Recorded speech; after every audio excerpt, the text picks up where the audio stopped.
বন্দে মাতরম বন্দে মাতরম বন্দে তৃণমূল যুব কংগ্রেস জিন্দাবাদ ছাত্র যুব নারায়ণ মণি অভিষেক ব্যানার্জি জিন্দাবাদ। সারা বাংলা জুড়ে বিজেপির অরাজকতা, নৈরাজ্য সৃষ্টি ও সিপিএমের মিথ্যা প্রচারের দাবিতে আজ কল্যাণী আইটিআই সংলগ্ন অঞ্চলে কল্যাণী শহর যুব তৃণমূল কংগ্রেসের উদ্যোগে অনুষ্ঠিত হল পথসভা।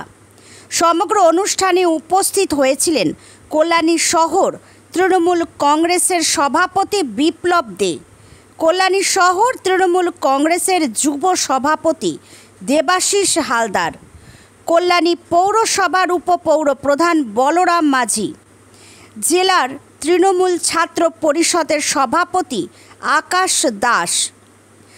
উপস্থিত হয়েছিলেন কাউন্সিলর সুব্রত চক্রবর্তী, কল্যাণী শহর টিএমসিপি সভাপতি অঙ্কুর মজুমদার, সাধারণ সম্পাদক প্রণয় ঘোষ সহ তৃণমূল কংগ্রেসের সকল পুরুষ ও মহিলা কর্মী সমর্থকগণ।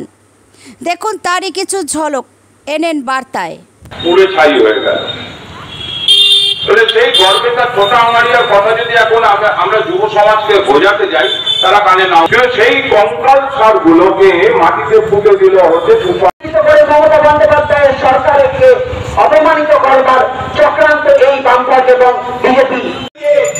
এবং 1993 সালে 21 জুলাই মহাশূন্যে পাঠিয়ে দিয়েছে। কেউ থাকলে তারা ঘরে বসে থাকতো, নয়তো সাধারণ মানুষের সামনে যেতে ভয় পেত, আচ্ছন্ন করে ক্ষমা চাইতো।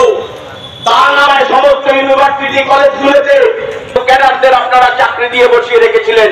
সাধারণ মানুষকে কটা চাকরি দিয়েছিলেন আপনারা?